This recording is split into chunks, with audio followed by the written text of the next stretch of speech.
안녕하세요. 저는 딸아이 하나를 홀로 키우고 있는 30대 후반의 평범한 직장인입니다. 얼마 전까지만 해도 제가 사연글을 쓰게 될 줄은 상상도 못했는데 이렇게 사연을 작성하고 있으니 신기한 기분입니다. 결혼을 하신 분들은 아시겠지만 전혀 다른 환경에서 자란 두 사람이 만나서 결혼하고 나서 아무 탈 없이 지낸다는 것은 무척 힘든 일입니다.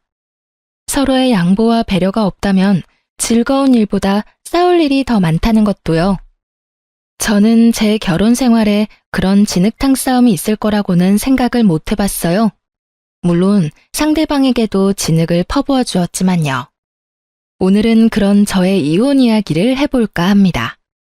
저와 남편은 아르바이트를 하며 만난 사이였어요. 대학을 다닐 때 부모님 선물을 사거나 돈이 필요한 일들이 있을 때마다 저는 단기 아르바이트를 하곤 했어요. 남편과는 그 아르바이트를 하며 만났어요. 그 사람은 참 착한 사람이었어요. 함께 일하는데 저를 많이 도와줬거든요. 제가 감기에 걸려 힘들 때는 그 사람이 저 대신 일을 많이 해주기도 했고 눈치를 보며 쉴 수 있도록 도와주기도 했어요. 비록 제 취향의 남자는 아니었지만 점점 그 정성스러운 모습에 마음을 열게 되었습니다. 그 사람이 저에게 잘해준 이유는 제가 연약해 보여서였다고 하더군요. 솔직히 외모만 보면 충분히 연약한 것처럼 착각할 수 있는 외모였죠. 그렇지만 실제로는 그렇게 연약한 사람은 아니었어요. 제 앞가림 정보는 충분히 할 수 있을 만큼 튼튼한 사람이었죠. 그 사람을 만났을 때는 낯을 가려서 그렇게 약해 보인 것 뿐이었어요. 어떻게 보면 착각이 겹쳐 일어난 사랑이었죠. 그래도 좋았어요. 서로 잘 맞았고 배려도 충분했고 무엇보다 말이 잘 통했으니까요. 저와 그 사람의 연애는 순조로운 듯 보였지만 딱히 그렇지는 않았어요. 서로 취업 전선에 뛰어들면서 바빠지기 시작하니 소홀해지더군요. 그렇게 저희는 점점 대화를 하지 않게 되고 연락을 하지 않게 되었죠. 그러나 취업에 성공하니 가장 먼저 생각나는 건 그 사람이었어요. 그때야 그런 생각을 했죠. 내가 이 사람을 참 좋아하는구나 하고요.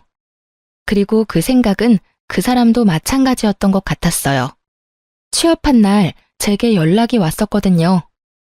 그렇게 다시 이어진 우리는 결국 결혼까지 성공하게 됐어요.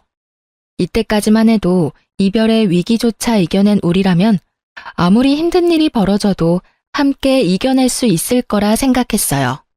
그 모든 게 착각이었다는 것도 모르고 말이죠. 취업에 성공한 다음 해에 우리는 상견례를 하게 됐어요.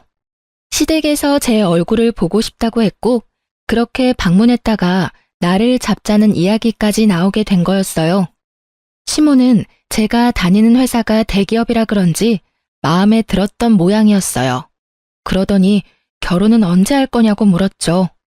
솔직히 저는 이 사람을 좋아한다고 생각했지만 구체적으로 결혼까지 생각하고 있던 건 아니었어요. 그럴 수밖에 없었죠. 취업한 지 얼마 되지도 않았으니 일하는데 온 신경을 쏟고 있었으니까요.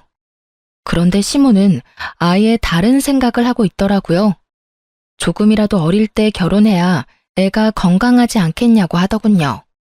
솔직히 처음에 듣고는 당황스러운 말이었어요. 하지만 나쁜 의도로 하신 말씀은 아니니 그렇겠네요 하고 단순하게 답하고 말았어요. 그런데 그 뒤로 남편은 결혼 이야기를 계속 꺼내기 시작했습니다. 만약 남편의 그런 모습이 싫고 부담스러웠다면 거절을 했을 거예요. 하지만 그러기엔 그 사람과의 인연이 저에게는 소중했고 저도 이 사람과 헤어지고 싶지 않았으니까요. 어떻게 보면 선택지 위에 놓여 있었던 것 같아요. 이 사람과 함께 있기 위해 결혼을 하느냐, 결혼을 하지 않고 이 사람을 놓아줘야 하느냐. 저는 당연히 결혼을 하기로 원했죠. 결국 남들보다는 조금 이른 결혼을 하게 되었어요. 신혼생활은 즐거웠고 그때는 시모도 저희에게 무척 잘해줬어요. 그런 저에게 먹구름이 드리운 것은 아이를 낳고 난 뒤였어요. 태어난 것은 예쁜 딸이었죠. 그런데 산부인과를 찾아온 시모의 표정이 그리 좋지 않았어요. 옛날에는 딸 낳고는 미역국도 못 얻어먹은 거 알지? 첫째가 아들이 될 거라고 생각했는데 딸이라니. 이렇게 된 거 둘째 빨리 가지도록 노력하거라. 딸은 시집 가면 끝이야. 필요도 없는 거 애지중지 끌어안고 키울 생각 말고 아들 낳을 생각부터 해. 알았지? 저는 그 말을 들으면서도 이상하게 제 딸을 향한 말이 아니라 저를 향한 말같이 들려서 굉장히 기분이 나빠졌어요. 어머님, 첫 손주예요. 그래도 한번 안아주세요. 됐다. 뭐 이쁘다고 안아줘. 집 재산 다 들고 나갈 도둑인데. 언젠가는 너도 내 말 다 알아들을 거다. 어쩌자고 첫째로 딸을 낳아서는 본인도 여자면서 딸을 낳았다면 며느리를 타박하는 시모가 요즘 세상에 있다는 것도 신기할 노릇이었어요. 그래도 옛날 사람이니 그러려니 했습니다. 이해하고자 노력은 했어요. 아들을 원했던 분이니 마음대로 되지 않아 속상하셨겠다고. 그렇게 좋게 생각하고 넘기려 했지만 그 뒤에도 시모는 손녀에 대한 거부감을 숨기지 않았어요. 그리고 그것은 고스란히 저에게 스트레스가 되어 돌아왔어요. 그리고 그 와중에 저는 집으로 날아온 남편의 카드 내역을 보고 깜짝 놀랐어요. 무려 1,000만 원에 가까운 카드론을 받아 쓴 내역이 있었거든요. 저는 너무 놀라 그날 저녁 집에 돌아온 남편에게 따졌어요. 도대체 이게 뭐야? 무슨 카드론을 이렇게 썼어? 800만 원? 도대체 당신이 그만한 돈이 왜 필요한데? 혹시 당신 두 집 살림 차렸니? 제가 카드 내역서 종이를 흔들며 추궁하자 남편 얼굴에 땀이 나며 사색이 되더군요. 그게 돈이 좀 필요했어. 그러니까 뭘 하는데 이렇게 돈이 필요한데. 말해봐. 당신 나한테 속이는 거 있어? 설마 혹시 당신도 코인해? 코인. 주변에서 해보라고 하는데 모아놓은 돈이 없어서 그걸로 시작한 거야. 미안해 여보. 자기 미쳤어? 빚을 내서 코인을 하면 어떡해. 주식이나 코인은 여윳돈이 있을 때나 하는 거야. 그러다가 완전 쪽박 찬다고. 도대체 무슨 생각으로 이런 짓을 한 거야? 미안해 여보. 돈 좀 벌면 우리 애들이랑 집에 도움이 될 것 같아서 그런 건데. 의도가 나쁜 건 아니었지만 방법이 나빴습니다. 차라리 자기가 저축한 돈으로 했다면 이렇게까지 화가 나지도 않았을 거예요. 이거 하나뿐이야? 다른 것도 다 가져와 봐. 빨리. 제 말에도 어물쩍거리며 보여주기 싫어하던 남편을 보니 감이 딱 왔습니다. 다른 데서도 빌렸구나 하고 말이죠. 저는 분노를 감추지 못하고 꽥 소리를 질렀죠. 폰 당장 열어. 결국 핸드폰을 열어 카드회사 앱에 일일이 다 들어갔어요. 그리고 확인해보니 이미 두 군데서 돈을 또 빌렸더라고요. 두 군데는 주거래 카드라서 우편물이 집으로 오지 않게 되어 있었고, 이번에 우편물을 우연히 발견하게 된 건 우편물을 집으로 보내도록 잘못 체크해서 온 거였어요. 우연이 아니었으면 발견하지도 못했을 일에 저는 흥분해서 말했어요. 지금 내가 보는 게 맞아? 어떻게 세 군데서 돈을 3,000만 원 가까이 빌릴 수가 있어. 그것도 코인을 하려고. 아무리 돈을 많이 벌어도 갚아야 될 돈이야. 당신 도대체 어쩌려고 이런 짓을 한 거야? 저는 부들부들 떨리는 몸으로 남편을 쳐다보며 화냈어요. 노발대발이라는 말 그대로 온몸으로 화를 냈죠. 여보, 미안해. 한 번만 용서해줘. 앞으로는 절대로 이런 짓 안 할게, 응? 당신이 원하면 각서까지 쓸 테니까 제발 한 번만 봐줘. 아, 당신 이거 어떻게 다 갚을 생각이었어? 각서 쓴다고 무슨 일이 해결되는데? 이미 빌린 돈이 각서 쓴다고 돌아와? 그럼 어떻게 해야 할까? 난감한 듯 저를 보며 묻는 남편을 보니 화가 머리 끝까지 났어요. 그걸 왜 저한테 묻나요? 자기가 알아서 해야 하는데. 월급 명세서 앞으로 무조건 나한테 줘. 그리고 월급 통장도. 여보, 그치만 나도 돈을 써야 할 때도 있고. 쓸 때는 나한테 이야기하면 되잖아. 내가 돈 안 준대? 당신 카드빚하고 필요한 몇 가지 돈 나가는 거 확인하고 나머지는 생활비랑 용돈으로 나눠서 당신한테 줄 거야. 그거 가지고도 모자라면 나한테 이야기해. 그럼 확인해보고 줄 테니까. 남편은 제 말에 뭔가 대꾸하고 싶은 모양이었지만 결국 아무 말 없이 통장을 줬습니다. 제가 남편 카드나 통장을 관리한 이후부터 남편은 더 이상 카드론이나 대출은 받지 않았습니다. 코인을 하는 것 같지도 않아 보였고요. 그러나 그 뒤로도 통장에는 30만 원 정도가 현금으로 빠졌습니다. 솔직히 그럴 때마다 의심이 갔어요. 또 코인을 하나 싶어서요. 혹시 당신 아직도 코인해? 아님 주식? 절대 아니야. 내가 당신한테 그런 거 안 하겠다고 맹세했잖아. 그런데 왜 또 돈이 비어? 이상하잖아. 지금 당신 통장 맡은 게 3달째인데 여전히 매달 돈이 비어. 그걸로 대체 뭘 하는 건데? 사실 요새 몸이 좀 피곤해서 스포츠 마사지도 받고 친구들 만나면 더치페이도 하고 돌잔치나 결혼식에도 현금 필요하잖아. 아니야. 당신 지금 좀 이상하긴 해. 월급 나오는 날 맞춰서 그 돈을 빼가는데 제가 의문을 제기하며 화를 내려는데 도중에 남편 전화기가 울리더군요. 슬쩍 보니 시모 전화였습니다. 저는 눈을 질끈 감으며 손으로 전화를 받으라는 신호를 줬습니다. 남편이 전화를 받더니 이상한 표정으로 제게 말하더군요. 어머니, 지금 이 밑에 계신데. 지금 올라온다고 현관문 열어달라는데? 뭐? 무슨 말도 없이 집에를 오셔. 저는 주말이라 정리도 안 된 집과 씻지도 않은 남편을 보며 한숨을 쉬었어요. 말도 없이 아들 집을 찾는 시모의 행차에는 그에 걸맞는 이유가 있는 법이죠.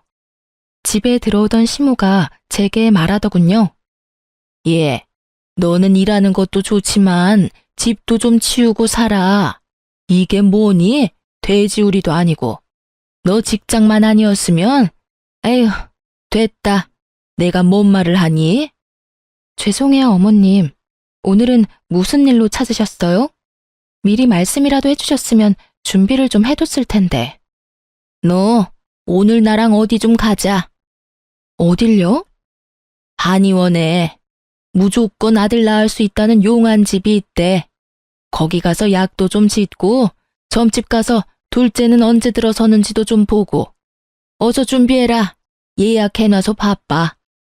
어머님, 제가 저번에도 말씀드렸다시피 저는 둘째를 낳을 생각이 없어요. 솔직히 지금 육아휴직하고 쉬면 집도 힘들고요. 넌 네가 뭐 대단한 일이라도 하는 것처럼 말하네. 너 남편보다 조금 더 좋은 직장에서 일한다고 유세 떠는가 본데 며느리로 들어왔으면 해야 할 일은 해야지. 아들을 낳아서 대를 잇고 제사를 지낼 수 있도록 하는 게 너의 가장 중요한 일인데 그걸 안 한다고? 그럼 넌 왜 우리 집에 시집을 왔니? 아들도 안 낳아줄 거면서? 그리고 너 하나 없다고 해서 집이 망하겠어? 우리 아들이 너 하나 정도는 충분히 먹여 살릴 수 있어. 시모 이야기를 들으며 한숨이 팍 나오더군요. 그놈의 아들 타령하는 시모를 보며 저도 참을 수 없어 한마디 보탰습니다. 네, 어머님이 그렇게까지 말씀하시니 어쩔 수 없네요. 저도 애 하나 더 낳도록 노력할게요.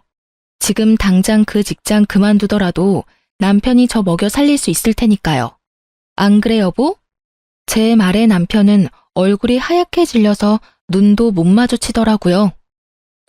여보, 애를 낳는 거지 직장을 그만두는 건 아니지? 어차피 육아휴직하면 돈 적게 받는데 직장 그만두는 거랑 뭐가 달라? 당신이 책임지면 되잖아. 나랑 우리 딸. 어머님이 매번 내조하라고 하시는 것도 신경 쓰였고 내가 일 그만두고 당신 내조할 테니까 당신은 돈만 벌어와. 그래도 잘하던 일 그만두는 것도 아깝고 둘째는 나도 그렇게 크게 생각은 없는데. 남편은 필사적으로 저의 임신과 퇴직을 막더군요. 그럴 수밖에요. 남편 본인도 빚 갚느라 헉헉대는데 말이죠. 그게 무슨 소리야? 아들이 꼭 있어야지. 넌 왜 갑자기 네 마누라 편을 들어? 엄마, 그게... 어머님 아직 모르시나 보네요. 남편 카드빚이 거의 3천만 원이라 그거 갚느라 지금 힘들거든요. 그래서 지금 당장 저 일 그만두고 애 가지면 저희 생계가 많이 힘들거든요. 그래서 그런 거니까 이해하세요. 그래도 가장인데 투잡이라도 뛰면서 저희 부양하려고 노력하지 않을까요? 그 말에 시모가 기가 찬다는 얼굴로 남편을 쳐다보았어요. 남편이 시모의 도끼 어린 눈빛을 피하는 걸 보고 속이 시원했죠. 이제는 시모가 내게 애를 가지라고 말하지는 않겠구나 싶었어요. 제 예상대로 시모는 제게 아무 말도 안 하고 남편을 향해 있는 대로 욕설을 퍼붓더군요. 너 우리 집안의 아들이 얼마나 귀한 줄 몰라? 네가 이런 못난 짓만 안 했어도 지금 손주가 태어났을지도 모른다고. 어휴, 이 멍청한 거사. 도대체 그 돈을 다 어디다 썼어? 남편은 시모의 욕설을 고스란히 받으면서도 변명 한마디 하지 않더군요. 앞으로 그럴 일 없어요. 와이프한테 통장 다 잡혔으니까. 그리고 앞으로 둘째 이야기 좀 그만하세요. 잘 해결되겠죠. 그러니까 이제 가세요. 그러면서 남편은 시모를 쫓아냈어요. 그리고 남편 자신도 밖으로 나가버렸어요. 시모는 그 뒤로 제게 둘째를 가지라는 말은 입 밖에도 꺼내지 않았어요. 그러려면 못난 아들이 벌인 일을 들춰야 하니 입 밖에도 내지 않더군요. 둘째라니, 이 와중에 둘째가 가당키나 한가요? 그렇게 저는 평화를 찾았습니다. 그러나 그 평화는 한 달도 되지 않아 깨져버렸어요. 하루는 시모가 저를 시댁으로 불렀어요. 줄 게 있으니 오라는 말에 시댁으로 향했어요. 시모가 준비한 것은 한약이었습니다. 저번에 말한 그 한의원에 가서 지어온 것이었어요. 시모는 그 뒤로 애를 가지라는 말을 한 번도 꺼내지 않았는데 그 약을 준비하고 저를 기다리고 있더군요. 그러면서 그러더군요. 아들이 진 빚은 내가 갚아주마. 그러니 너는 마음 놓고 애 가질 준비나 해. 이거 먹으면 금방 아들 들어선다고 하더라. 언제까지 딸내미 하나 보면서 살 거야? 든든한 아들이 있어야 해. 내가 저번에 점집도 가서 너한테 아들이 있는지 확인했는데 있다더라. 아무렴? 있고 말고. 그러니 이거 먹고 얼른 둘째나 가져. 시모는 포기하지 않았더라고요. 그 돈을 대신 갚아주는 한이 있더라도 둘째, 아니 아들을 보겠다는 확고한 의지가 느껴졌어요. 그런데 그때 시댁벨이 울리더군요. 문을 열어보니 남편과 웬 여자, 그리고 어린 남자아이였어요. 그때부터 저에게 지옥이 펼쳐졌어요. 그 여자가 저를 밀고 안으로 들어오더니 앉아서 엉엉 우는 게 아니겠어요? 웬 미친 여자인가 싶었는데 남편도 그 여자 뒤를 따라가더니 시모 앞에 가지런히 앉는 겁니다. 여보, 당신 뭐해? 이 여자는 누구야? 그게... 누구긴 이 남자 아들 낳아준 여자지. 그 말에 저도 놀랐지만 시모 눈이 더 동그래지는 걸 봤어요. 아들이라면 눈 돌아가는 시모 앞에서 그 여자는 더 크게 화를 내며 제게 말하더군요. 당신이 어떻게 이럴 수가 있어? 사람을 얼마나 닥달을 했으면 돈 한 푼을 편하게 못 써? 그것 때문에 어린 아들이랑 내가 얼마나 고생을 했는지 알기나 해? 이 여자가 정신이 나갔나? 여기가 어딘지 알고 와서 지금 이 난리야. 저는 이 상황이 금방 이해가 가지 않았어요. 이 여자가 자기 입으로 지금 우리 남편 상간녀라고 말하는 것이 제가 듣고 있는 게 맞나 싶었어요. 어떤 상간녀가 시댁에 쳐들어와서 이 난리를 쳐요? 그런데 이 여자는 아주 뻔뻔하더군요. 시모 앞에서 제게 삿대질을 해가며 난리를 쳤습니다. 그럼 내가 난리치게 안 생겼어? 당신이 뭔데 이 남자 월급 통장을 쥐고 있어? 당신이 돈 못 쓰게 하는 바람에 이 사람한테 의지할 수밖에 없는 나랑 우리 불쌍한 아들은 이대로 길거리에 나앉게 생겼다고.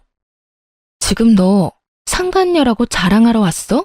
아님 얼마나 불쌍한지 자랑하러 왔니? 그것도 아니면 이 남자 통장을 못 갚게 돼서 열받아서 화내러 왔어? 당신, 당장 이거 설명해. 무슨 일이 벌어진 건지 당장 설명하라고. 왜 내가 여기서 이딴 말 듣고 있어야 하는데? 저는 이 정신없는 와중에 남편을 불렀습니다. 짐작은 가는데 제대로 된 설명이 필요했어요. 그리고 추궁할 상대도 필요했죠. 여보, 미안해. 내가 정말 할 말이 없어. 나 이 사람이랑 작년 동창회에서 만났고 우리 사이에 애까지 태어났어. 그래서 급하게 돈을 빌려 쓴 거고. 애가 생기니까 돈이 많이 들더라고. 그래서 두 집 살림을 차렸다. 그거야? 당신 미쳤어? 나랑 우리 딸을 놔두고 불륜? 아니, 그것도 화가 나서 팔짝 뛸 일인데 이 여자는 여기에 왜 데리고 왔는데 밖에서 해결을 봤어야지. 그게 나 당신이랑 이혼하고 싶어. 이 여자랑 살 거야. 그래서 여기 온 거고. 이혼? 네가 왜 이혼을 입에 담아? 이혼 이야기는 내가 꺼내야 되는 거 아니야? 그리고 이혼 내가 안 해주면 어쩔 건데? 어머니한테 부탁할 거야. 어머니, 좀 도와줘요. 어머니 손자 원했잖아. 여기 이 여자 아들이 내 아들이에요. 그러니까 이혼하는 거 좀 도와주세요. 그 빚만 좀 어떻게 하면 이혼해도 잘 살 수 있을 거예요. 남편은 내게 이혼을 요구하며 자기 손으로 한 살도 채 되지 않은 갓난쟁이를 시모 품에 안겨줬어요. 시모 눈이 휙 돌아가며 그 상간녀의 아이를 바라보는 눈빛이 흐뭇하게 변하는 것을 보면서 저는 게임이 끝났다는 걸 깨달았어요. 아들 바라기 시모가 제 편이 될 일은 절대 없을 테니까요. 내가 그 돈 갚아줄 테니까 너희 이혼해라. 싸우고 할 거 뭐 있어? 우리 아들이 널 싫대지 않니? 그러면 네가 당연히 나가야 하는 게 맞는 거 아니냐? 저는 기가 막혔습니다. 이혼을 하기 위해 시모를 설득하려고 애까지 데리고 여기 온 거였어요. 이 남자가 이렇게 사악했나 싶었는데 기세등등하게 웃으며 저를 쳐다보는 상간녀를 보니 이 여자가 그린 그림이었구나 싶은 생각이 들었죠. 어머님, 어떻게 그런 말을 하실 수 있어요? 상간녀를 앞에 두고. 그러니까 법대로 해. 솔직히 우리 아들이 바람핀 거 말고 무슨 잘못을 했니? 잘못이라면 네가 했지. 네가 우리 아들한테 잘했으면 아들이 널 두고 바람을 폈겠어? 그게 지금 하실 말씀이세요? 그러니까 나 보기 싫으면 얼른 이혼해. 나는 손주만 있으면 된다. 다른 건 다 사소한 것들이야. 저는 이 상황이 정말 이해가 가지 않았어요. 제가 피해자인데 여기서는 제가 이상한 사람이 된 것 같았죠. 여보, 정말 이렇게 부탁할게. 헤어져줘. 위자료는 내라면 낼게. 그러니까 제발 부탁이야. 부탁? 나 이혼녀 만들고 우리 딸 아빠 없는 자식 만드는 것도 부탁이라고 하는 거니? 어떻게 당신이 나한테 이럴 수가 있어? 당신은 능력 있잖아. 좋은 직장도 있고 능력도 있고 다 잘하니까 괜찮잖아. 그런데 이 사람은 안 돼. 나 없으면 안 되는 사람이야. 그러니까 당신이 나랑 헤어져 줘. 어? 제 남편은 아주 단순한 사람이었습니다. 그 여자가 징징대며 못 살겠다고 하는 말을 고지고대로 믿고 자신이 지켜줘야 할 여자라고 생각한 모양이었어요. 그 사람의 여자 취향이었죠. 저와 결혼할 때도 저를 지켜줘야 할 사람이라고 생각했으니 상간녀가 그 부분을 아주 잘 활용한 것 같더라고요. 딱 보니 답이 안 나오겠더라고요. 야, 능력 없는 년은 유부남 꼬셔도 되고 능력 있는 나는 남편 다 뺏기고 이혼녀나 되라는 말이야? 말을 하고 싶거든 제대로 된 말을 해. 내가 괜찮으니 이혼하자고? 내가 괜찮은지 안 괜찮은지 네가 어떻게 아는데? 알았어. 이혼? 하자. 내가 그거 해줄게. 그런데 너 나중에 후회나 하지 마. 저는 그렇게 이야기하고 시댁에서 나왔어요. 그리고 이혼 전문 변호사와 만나 이혼 소송에 들어갔죠. 당연한 말이지만 제게 유리했습니다. 유책 사유는 남편에게 있었으니까요. 그렇게 두 사람에게 위자료 받고 아이 양육권과 친권까지 받으며 결혼 생활에 종지부를 찍었습니다. 하지만 이 분한 마음은 어떻게 되지 않더군요. 그런데 의외의 곳에서 남편에게 복수할 일이 생겼습니다. 한 남자가 저를 찾아왔어요. 왜소하고 마른 남자였는데 저희 집에 와서는 전 남편을 찾더라고요. 그리고 그 사람이 가져온 종이 한 장을 보고 저는 경악을 금치 못했어요. 그리고 그 길로 그 남자를 데리고 전 남편의 결혼식장으로 달려갔죠. 그 사람이 저를 찾아온 그날이 전 남편과 상간녀의 결혼식 날이었거든요. 이혼한 지 일주일 만에 재혼을 하더라고요. 제가 찾아가니 이미 결혼식은 막바지였고 하객들은 식사를 하러 갔고 두 사람은 패백을 하러 별실에 올라가 있는 상태였어요. 올라갔더니 가족들이 모두 모여 있더군요. 두 사람은 기분이 좋은지 입이 귀에 걸려 있었고 시모는 아이를 안고는 아주 좋아 죽더군요. 함께 온 남자가 상간녀의 얼굴을 보더니 대뜸 달려가 묻더군요. 애는 어딨어?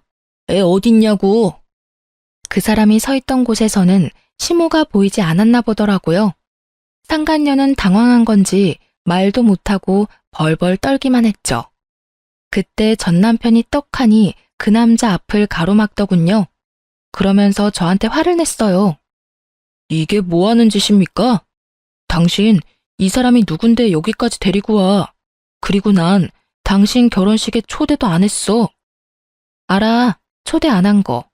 나도 올 생각 없었어. 근데 여기 당신 애타게 찾는 분이 계셔서 모시고 온 거야. 좀 급해 보였거든. 그런데 이렇게 서로 좋아 죽는 거 보니까 여전히 모르나 보네. 내가 뭘 모르는데. 당신 혹시 나랑 이혼했다고 이런 식으로 해코지하는 거면. 저는 전 남편 말을 뚝 잘라먹고 이야기했어요. 뻐꾸기 새끼 잘 키우고 있는 거면 됐어. 자기 자식도 아닌데 당신도 참 대단하다. 돈 빌려다 돈도 갖다 바치고 마음도 주고 당신도 참 대단한 순정파네? 그치? 얼굴 어디 하나 비슷한 곳도 없는데 정이 가긴 하나 보네. 제 말에 남편놈 얼굴이 일그러지더군요. 그런 남편놈 얼굴에 그 남자가 제게 보여줬던 서류를 펼쳐 보여줬죠. 저 남자랑 네 아이 친자 검사 결과래. 근데 일치라고 뜨네? 그럼 저의 아버지가 누굴까? 제 말에 남편놈이 말을 잊었는지 종이만 뚫어져라 쳐다보고 있더군요. 이게 저 사람이랑 우리의 친자 검사 결과라는 걸 어떻게 믿어? 내가 당신을 못 믿는데. 그럼 당신 와이프한테 물어봐. 저 애가 누구 애인지. 그러나 전 남편 곁에 있던 상간녀도 그다지 좋은 상황은 아니었어요. 그 남자가 상간녀를 향해 비난을 퍼붓고 있었거든요. 야, 너 내 아이 데리고 지금 딴 놈이랑 결혼하는 거야? 네가 뭔데 여기서 그런 말 하는 건데. 나 너랑 결혼한 적도 없고 사귄 것뿐인데. 여기 와서 남의 결혼식 망치기나 하고. 결혼하려고 동거하면서 준비 중이었지. 그것도 내 애 임신한 채로. 너 애 임신한 동안 나한테 매달 100만 원씩 뜯어갔냐 안 뜯어갔냐? 임신했을 때는 애 빌미로 돈 갖다 달라 난리를 치더니 애 태어나니까 살던 월세방 보증금 받아서 도망을 가? 그러고는 고작 유부남 꼬셔서 가정 파탄 내고 결혼?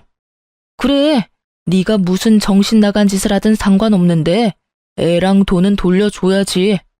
우리 어머니가 그 애를 얼마나 기다렸는지 알기나 해? 네가 뭐 착각하나 본데 내 아이 당신 자식 아니야. 내가 그런 것도 안 알아보고 여기까지 왔는 줄 알아? 잔말 말고 애 내놔. 그리고 그 애한테 쓰겠다면서 나한테서 뜯어간 돈 2천만 원이랑 월세 보증금도 다 돌려내. 너 돈 안 돌려주면 경찰에 사기죄로 신고해버릴 거니까. 상간녀와 상간녀의 남친은 아주 박터지게 싸우더군요.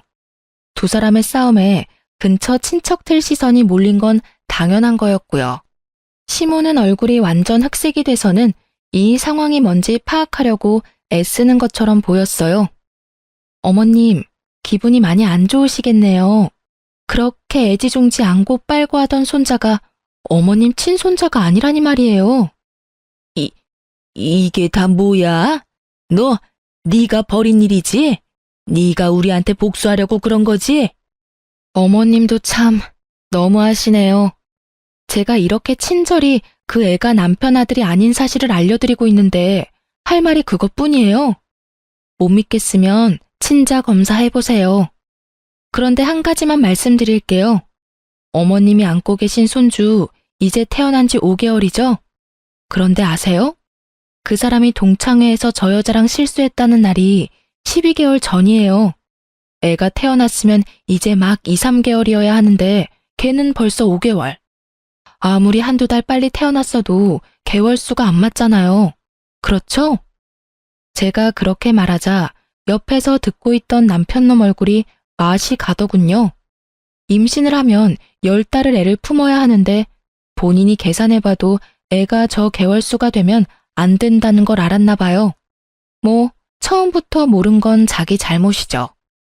미리 계산해봤다면 저 여자 수작을 알았을 텐데 그런 것도 모르고 놀아나는 꼴이란.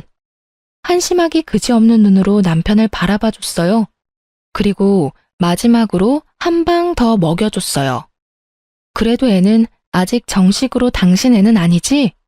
당신 애로 되어 있으면 양육권, 친권 이런 건 어떻게 되는 걸까 싶네. 솔직히 나는 그쪽이 더 걱정돼서. 우리 딸 양육비도 당신이 줘야 하는데 겹쳐서 우리 애한테 올 것까지 문제 생기면 안 되잖아.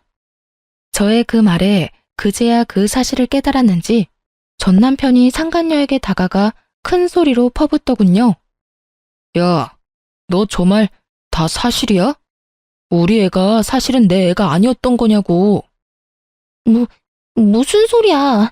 당신 애가 맞아. 저놈이 나랑 헤어지고 열받아서 깽판 치려고 여기 온 거야. 나 한 번만 믿어줘. 응? 그러면 지금 당장 친자 검사해도 상관없지? 그건 당신 설마 진짜로 나 못 믿는 거야? 지금 상황을 좀 보라고. 이 상황에 널 믿는 게 더 어려운 거 아니야? 그리고 저 남자한테서도 돈 받았다며. 나한테서도 돈 받아갔잖아. 두 사람 싸우는 모습 보니 어찌나 통쾌하던지요. 거기다 시모 뒷목 잡고 쓰러지는 꼴 보니 정말 가슴에 꽉 막혔던 돌덩이 하나가 쑥 빠져나가는 느낌이었어요. 알고 보니 두 사람은 이미 저와 전 남편이 이혼한 다음날 혼인신고까지 하고 아이도 자기 아들로 이미 인지신고했더라고요. 뭐가 그리 급한 건지. 그게 아니라면 이것도 저 불려시 같은 상간녀가 시킨 일일지도 모르죠. 좋은 일 많이 해서 좋겠네. 빨대 꽂아서 양육비 쪽쪽 빨아먹으려는 여자한테 홀라당 넘어가서는. 그렇다고 내 딸 양육비 안 내면 양육비 강제 집행 신청해서 당신 회사 사람들이 다 알도록 만들 테니까 잘 처리해줘. 알았지? 전 남편은 제 말이 끝날 때마다 갈 곳 없는 분노를 상간녀에게 쏟아붓기 바빴습니다. 상간녀도 나쁜 짓 했지만 자기가 한 짓은 더 나쁜 짓인 걸 모르고 오로지 남 탓이나 하고 있으니 상간녀는 상간녀대로 두 남자의 추궁에 겨우 버티는 중이었죠. 다들 그만해. 도대체 이게 다 무슨 일이야? 이게 참말이야? 이 애가 내 손주가 아닌 게 진실이야? 어머님, 우리 애는 그 사람 애예요. 제가 낳은 아들인데 제가 모르겠어요? 거짓말 좀 그만해. 애랑 내가 친자일치라고 나오는데 왜 자꾸 거짓말을 해? 네 속셈 내가 모를 줄 알아? 너 애 하나로 이쪽 저쪽 돈 뜯어내려고 그런 거잖아.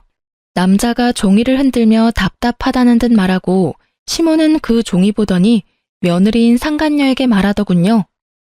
지금 당장 검사하러 가자. 검사하고 애가 내 핏줄이 아니면 그때는 너 죽고 나 죽는 거야. 알겠니? 어머님, 꼭 그렇게까지 하셔야겠어요? 그거 하시는 순간 저희 모자랑 연 끊는 거예요. 너 지금 나 협박하니? 너 지금 여기 친척들 다 와 있는 곳에서 이런 일 벌어진 걸 어떻게 수습할 건데? 그리고 난 죽었다 깨도 내 핏줄 아니면 키워줄 생각 없어. 이 애가 내 핏줄이 아니라면 차라리 딸 낳은 전 며느리한테 찾아가 둘째 낳아달라고 비는 게 훨씬 낫겠다.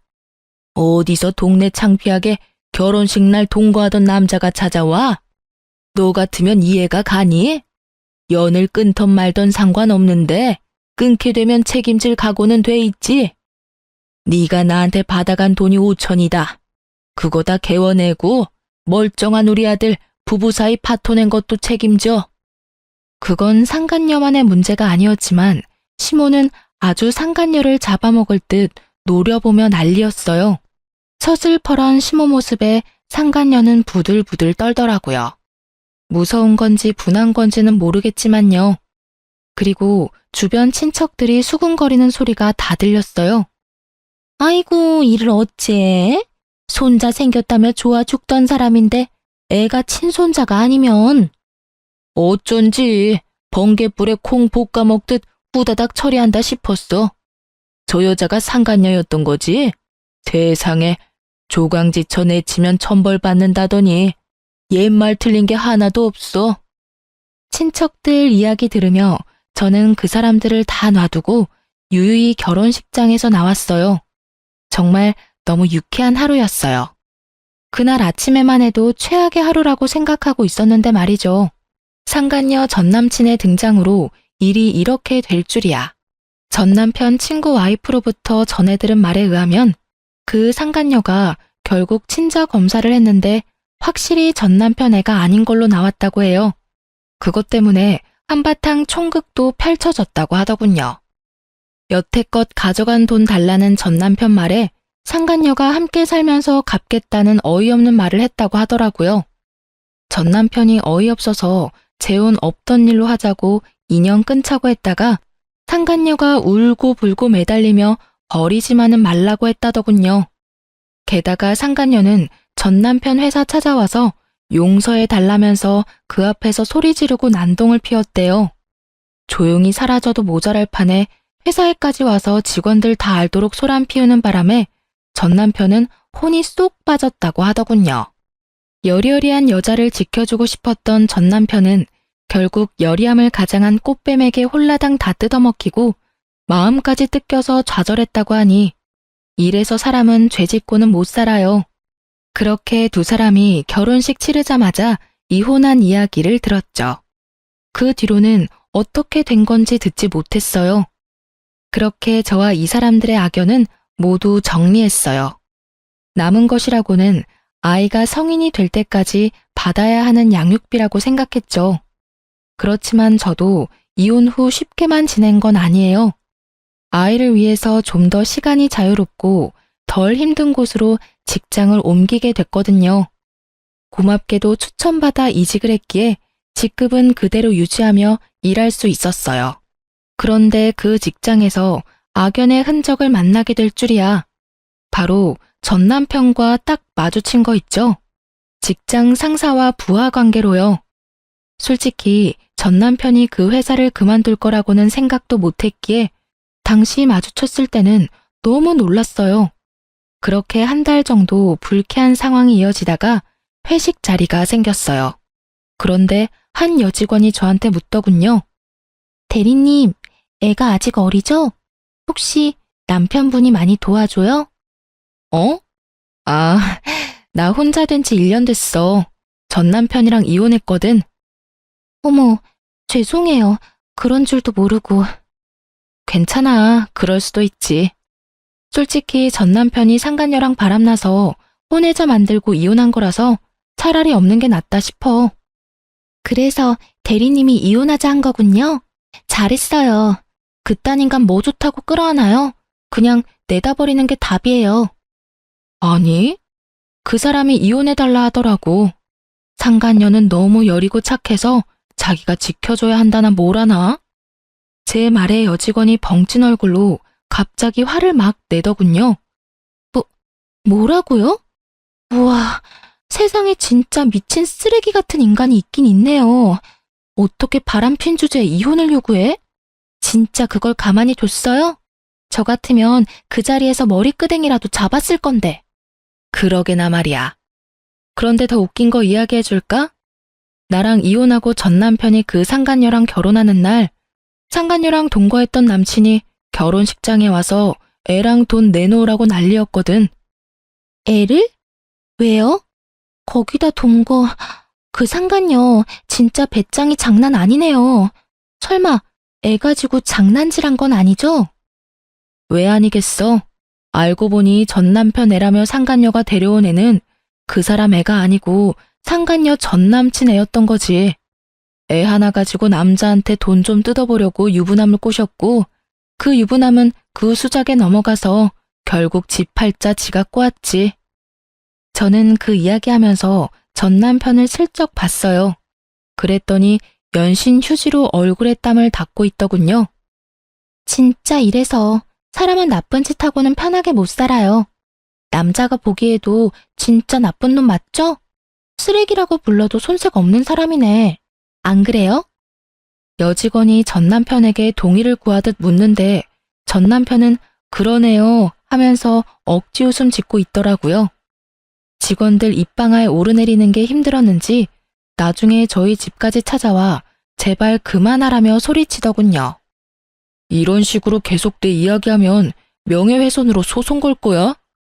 명예훼손? 소송하고 싶으면 해. 나는 걸릴 게 없어.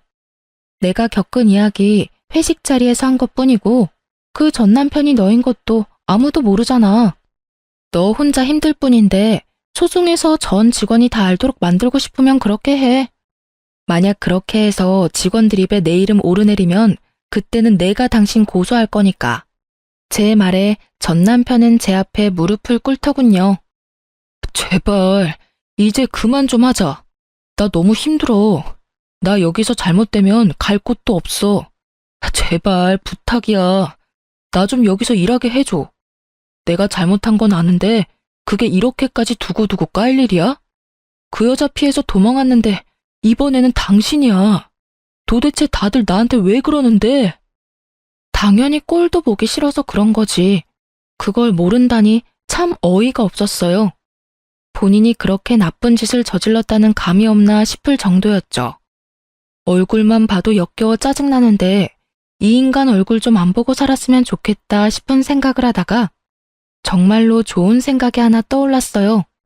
상간녀를 이용하면 잘 될 것 같아서 이번 회식 사진을 제 메신저 프로필 사진으로 바꿨어요. 그리고 제 회사 이름을 적었더니 상간녀가 미끼를 물었더라고요. 어떻게 알았는지 저희 회사 앞까지 찾아와서 난동을 피우더라고요. 야, 내가 너 못 찾을 줄 알았지? 나랑 애는 버리고 다시 찾은 게 한 번 버렸던 마누라 곁이야? 당신 여기 어떻게 알고 왔어? 네 전 마누라가 가르쳐줬다. 왜? 나랑 애까지 버리고 네가 가긴 어딜 가? 내가 이야기했지? 당신이 나 버리면 나도 당신 회사 가서 당신이 어떤 짓 하면서 살았는지 다 떠벌린다고. 그리고 당신은 배알도 없어? 한 번 이혼한 마누라는 왜 찾아간 거야? 찾아간 게 아니라 우연이야. 여기 오니까 이 사람이 여기 와 있었던 거고.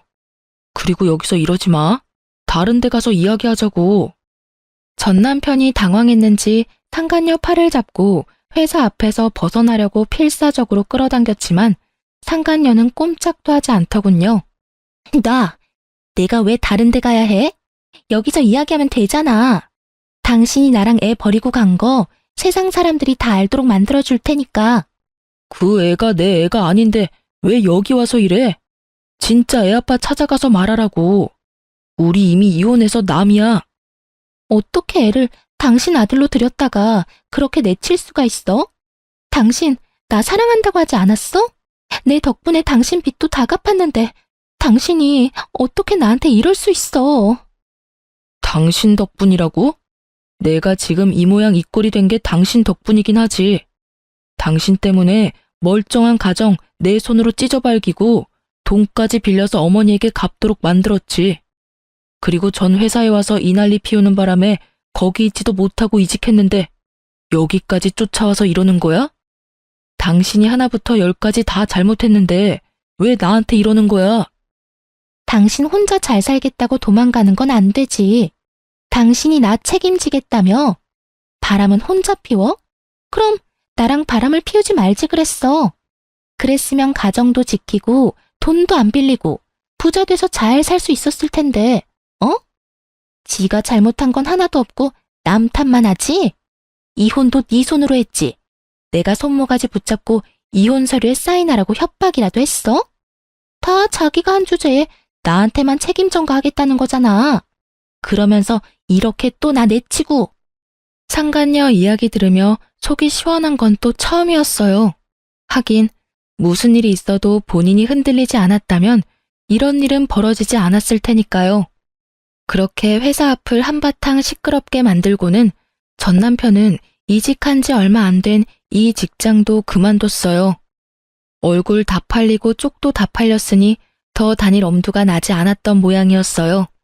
그렇게 이 일까지 그만둔 전 남편은 결국 택배 상하차 일을 시작한다고 들었어요.